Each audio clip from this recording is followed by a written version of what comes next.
வணக்கம் அப்ரஹாம். விக்கிரவாண்டி சட்டமன்ற தொகுதி இடைத்தேர்தலில் வெற்றி பெற்ற திமுக வேட்பாளர் அன்னியூர் சிவாவிற்கு சபாநாயகர் அப்பாவு முதலமைச்சர் மு.க.ஸ்டாலின் முன்னிலையில் பதவி பிரமாணம் செய்து வரத்திருக்கிறார்.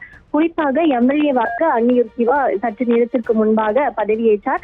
67,000 வாக்கு வித்தியாசத்தில் அன்னியூர் சிவா வெற்றி பெற்றிருக்கிறார்.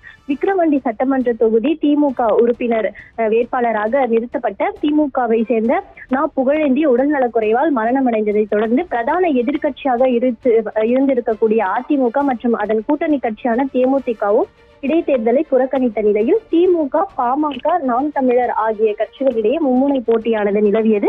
மேலும் இடைத்தேர்தலுக்கான வாக்குப்பதிவு கடந்த 10ஆம் தேதி நடைபெற்றது. இதில் 82.47% வாக்குகள் பதிவாகியிருந்தன. இதனை அடுத்து இடைத்தேர்தல் பதிவான வாக்குகள் சனிக்கிழமை எண்ணப்பட்டது. இதில் தபால் ஓட்டுகள் தொடங்கி இறுதி சுற்று அந்த முடிவுகள் வெளியாகும் வரையிலேயே திமுக வேட்பாளர் அன்னியூர் சிவா மற்ற வேட்பாளர்களை காட்டிலும் முன்னிலையில் இருந்தார். இறுதி சுற்றின் முடிவில் திமுகவை சேர்ந்த அன்னியூர் சிவா மொத்தம் 1,04,053 வாக்குகளை பெற்று வெற்றி பெற்றார். இதன் மூலம் திமுக வேட்பாளர் அன்னியூர் சிவா தன்னை எதிர்த்து போட்டியிட்ட வேட்பாளர்களை காட்டிலும் 67,000 வாக்கு வித்தியாசத்தில் வெற்றி பெற்றார். இதையடுத்து மாவட்ட தேர்தல் அலுவலரிடமிருந்து வெற்றி சான்றிதழை அன்னியூர் சிவாவுக்கு வழங்கப்பட்டது. இந்த நிலையில் விக்கிரவாண்டி சட்டமன்ற உறுப்பினராக அன்னியூர் சிவா பதவியேற்றிருக்கிறார்.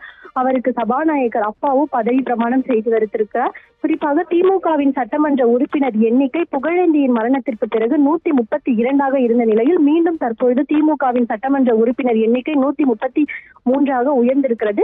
இந்த பதவியேற்பு விழாவில் அமைச்சர்கள் பொன்முடி, அதே போல கே.என். நேரு, ஏவா வேலு, உதயநிதி ஸ்டாலின், துரைமுருகன், தாமு அன்பரசன், எம்.ஆர்.கே. பன்னீர்செல்வம், அதே போல பிரதான கட்சி தலைவர்களாக இருக்கக்கூடிய தமிழ்நாடு காங்கிரஸ் கட்சி தலைவர் செல்வ பெருந்தகை, விடுதலை சிறுத்தைகள் கட்சி தலைவர் திருமாவளவன் ஆகியோர் இந்த பதவியேற்பு விழாவில் பங்கேற்றிருக்கின்றனர். தற்பொழுது பதவியேற்பு விழாவை தொடர்ந்து தமிழக முதல்வர் மு.க.ஸ்டாலினிடம் அதே போல மற்ற அமைச்சர்களிடமும் அன்னியூர் சிவா விக்கிரவாண்டி சட்டமன்ற உறுப்பினராக பதவியேற்று இருக்கக்கூடிய அன்னியூர் சிவா வாழ்த்துக்களை பெற்று வருகிறார். அப்ரஹாம்.